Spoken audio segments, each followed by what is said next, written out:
So you move somewhere that is 10,000 miles from home, it has great weather and great beaches. What could you possibly miss from the UK?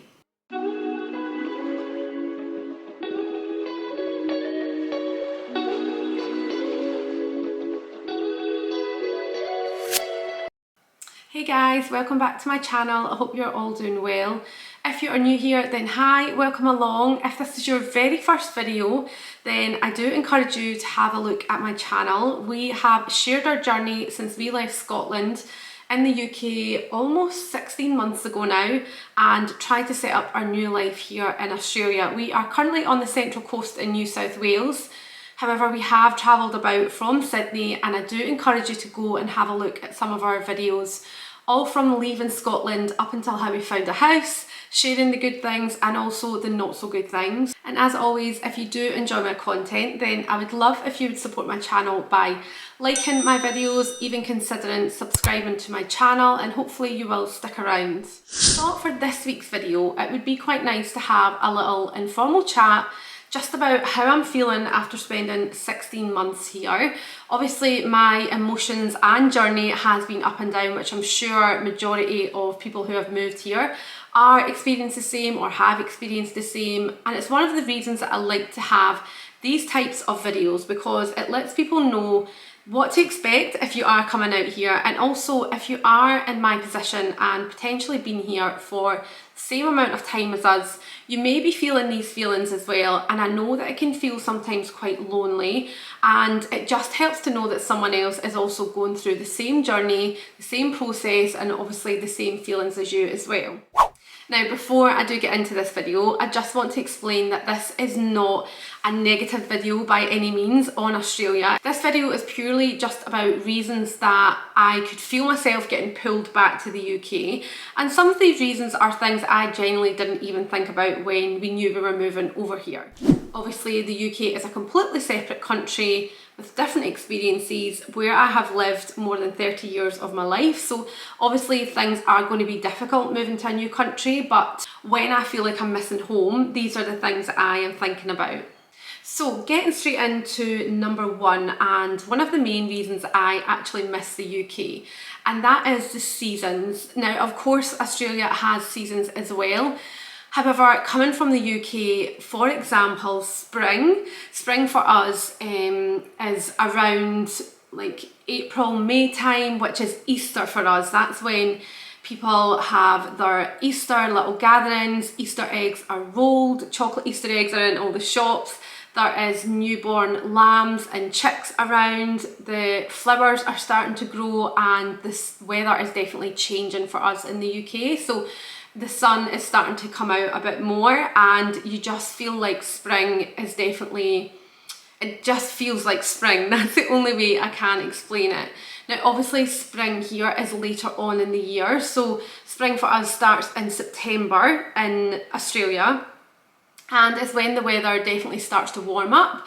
However, you don't have Easter, and you don't have little lambs and baby animals born around that time, and it just doesn't feel like spring.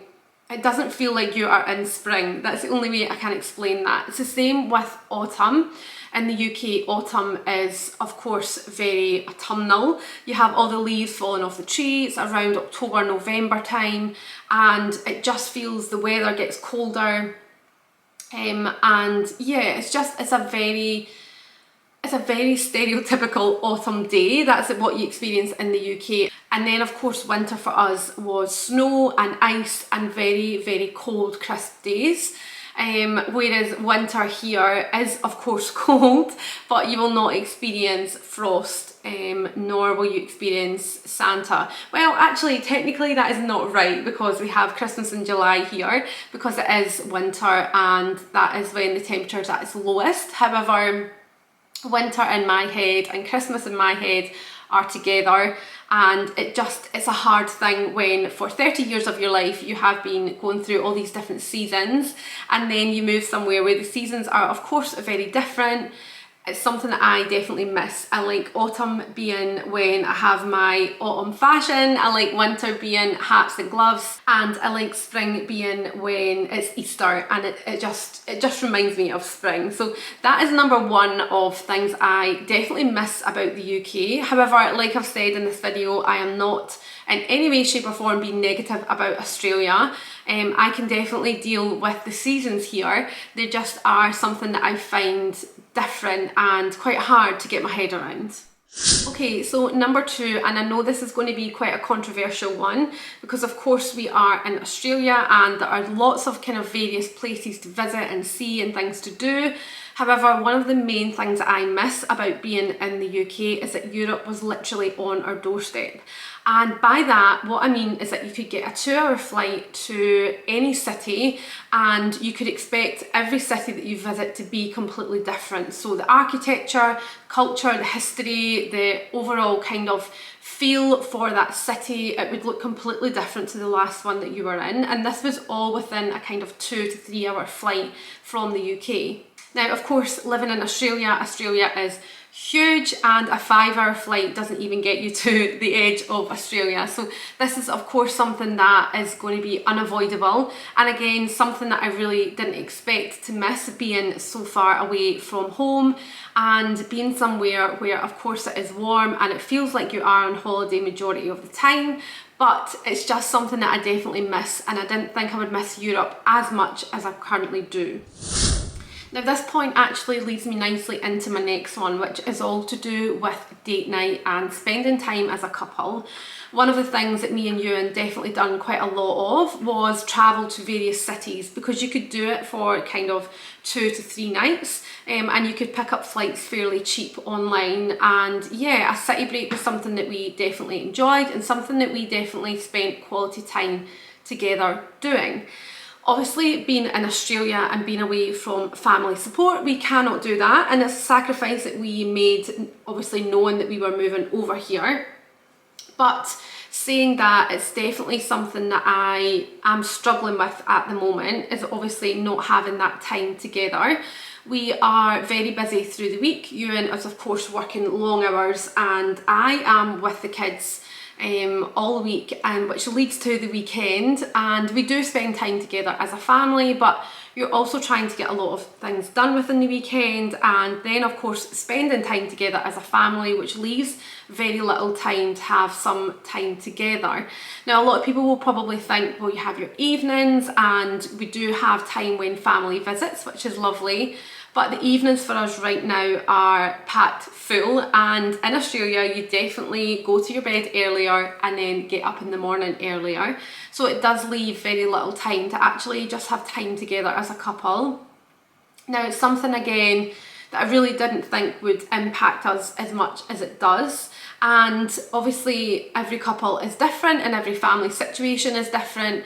But moving to Australia and moving away from family support and having 2 young children obviously does come with its own stresses, and it does put a lot of strain on your relationship as well. And I think just removing that quality time together can make that even harder. But like I said at the beginning of this video, I think it's really good to share all of the realistic feelings and these kind of topics that a lot of people might not like to talk about. We are very much looking forward to family visiting, because that is the time when we are able to head away for even a couple of nights, get to explore Australia without pushing prams and packing changing bags, chasing toddlers. We get to actually have some dinner on the beach ourselves, or go out to some nice bars that our local suburb has to offer, and even be able to travel to potentially another city and actually get to experience some more of Australia. Now, I will caveat that point by saying, of course, there are options there. People will be happy to hire a babysitter. Some people have an au pair living with them, and some people obviously have older kids, and are able to kind of have that date night to themselves whilst obviously moving to the other side of the world. But every circumstance is different, and for people like ourselves, we're not in the position that we are willing to hire a babysitter just yet. That I'm sure will come with time, but again, this is just us sharing our experience and the things that we are currently finding to be quite difficult. So moving into my next point, and this is one of the things that when I think of moving back to the UK, it's one of the things that seems to always be in my head. And again, one of the things I really didn't expect to even think about when we left the UK, and that is UK houses. So again, please bear in mind, I have lived in the UK for 30 years and that is all I've really known. So moving somewhere different, of course, I will take time and, you know, kind of like settling in and getting used to things. But the houses in Australia compared to the houses in the UK are, of course, very different. Again, I'm not having any negative opinions on this whatsoever. I'm just purely explaining that I miss the UK houses. And the reason for that is that they are just built differently. We have a lot more insulation in the UK, which means our houses are warm all year round. Now obviously, again, people are going to say, yep, well, Australia is a very hot country, but if the houses were a bit better insulated, then you could keep the coolness in, and then when it comes to the winter, you could keep the heat in. Currently, we are in winter, and I have felt like this has been the longest winter in my entire life, and I feel like even when I'm saying that out loud, it does make me laugh because I'm literally from Scotland, where majority of the year it is pretty cold, but my house was always warm and I could literally be in my house in shorts and t-shirt, leave the house in 14 layers, a hat and a scarf, and just always know that I was coming home to warmth. Whereas I feel like this could be potentially because we are renting, but our house is literally like a tent. I don't know if you can see at the back here, actually I bought one of these little draft things from Aldi because every gap in this house has got something on it, because come the evening or the morning, it's usually about 13 degrees when we wake up in our house. So when you know in the UK it's usually between 18 and sometimes 22, and then obviously that does feel very cold, and it just makes the winters feel even longer because you're not half in the time by being warm in your house. Now it's not only just the warmth, I just feel like the houses in the UK, it could be potentially to do with carpets. Obviously carpets are not something you would really have in Australia, obviously to do with the heat, but also to do with living near the beach. You don't just want carpets in your house. I think that added to the like coziness and warmth of the house. Now also this kind of leads back to the point about seasons, and in autumn my house always felt super cozy because the weather was quite cold and evenings were dark and you had your autumnal decor and your house was really cozy, you had your candles on, and that's just something I always think about when I think about the UK and things I miss. Now again, I know I probably feel very sensitive around talking about Australia, but the houses here are also lovely. They're very much like villas and they're very similar to what you think about when you think of a holiday home like by the sea. So again, I am not being negative towards Australia houses. There's pros and cons of both. I'm just purely talking about things that I still feel like I'm missing when I think about the UK. So obviously our house here, it's very much coastal, and I actually really enjoy doing the interior of this house. It's just probably because we are renting as well, it doesn't really feel like it's our family home, and that will in time come, I'm sure. But again, it's just another point that I definitely am struggling with when I think about the UK. Okay, so my next point is one that myself and Ewan actually spoke about last night, and it's one of the reasons that I have added it in. Now again, I'm going to explain this point, and then I understand that people may think, well, that sounds ridiculous, but I think it's just a good one to have in. It's something that in time will definitely get better. But when you have lived in the UK for 30 years and then you move to the other side of the world, a place where you have never been before in your life, then of course the one thing you're going to miss is familiarity. Now the point that Ewan had added into this was that he misses when you go down to your local shop, for example, and you just see some people that you potentially had gone to school with or you maybe worked with, you know, 5-10 years ago, and you haven't seen them in a while, but you stop and chat, you know their face, and you just know your surroundings. I feel like right now we do spend a lot of time on Google Maps wherever we go because we have never been here before. It's so big and we don't know where we're going, which of course is not going to change. That's something that everyone will experience whenever they leave their home country, even if it's just for a weekend away. But it's definitely something that you don't really realise until you are kind of 16 months in and you still don't know anyone wherever you go, and you still don't know where you're going either. Now obviously in time you will start to recognise people. We have been in our current suburb for 7 months now, and I already start to see people when we go to our local park, and I definitely recognise people that obviously live in the area because we do see them a lot. And again, this is just purely just a point not to moan or be negative about. It's just something that we definitely miss from the UK, is just being able to pop out your house, pop along the road or pop to the shop, and you just know people and you know your surroundings. And I suppose the word for it is just feeling comfortable, and right now we are just out of our comfort zone. Now my final point is one that I actually wasn't sure if I was going to include in this video or not. It's all to do with missing family, and of course everyone that moves away from their country will obviously miss their friends and family, and that's one of the reasons I wasn't sure as to whether to include it or not.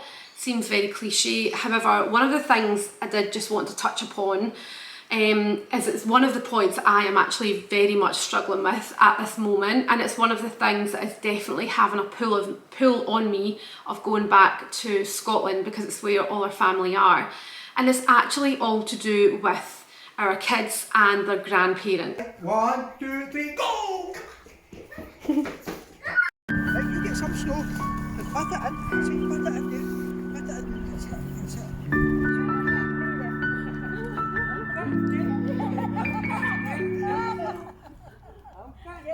And Isla is due to start school in January, and I think whenever one of these milestones come up, I definitely feel that kick to the stomach almost, that she's not going to have that family support at the school gates like I always visioned when I was a little girl and growing up and having my own family. And obviously when you have a child, starting school is such a big thing, it's such a big milestone, and I for one am someone that always has, you know, all the family around, and we like to make a big fuss about it, and it's something that is just really, it's really making me emotional at the moment, because I know that it's coming, and I know that she's not going to have those people standing at the gate waiting on her going in. And that's not just for school, it goes for a lot of things. A lot of my best memories of my childhood are around my grandparents and having fun days out, doing really silly things, but those were happy memories, and they were, yeah, some of the best times for me growing up. And I know, of course, we are in Australia, the kids are having a great time here, but there's a lot of things that I think they're also missing out on by not being home in the UK with grandparents, and it pulls on me quite a lot, and it's one of the reasons that I have been quite upset more recently.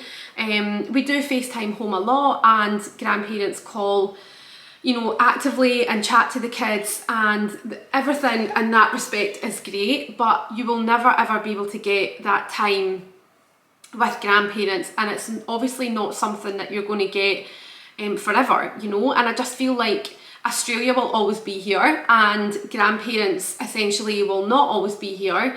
That is life, unfortunately, and I think when you are put in that position, maybe it's just the guilt that just takes over me sometimes, but I always feel like there's a lot of things that I know the kids would enjoy being home with grandparents as well. And that goes for all of our family, but especially when you are away from it, it's really hard.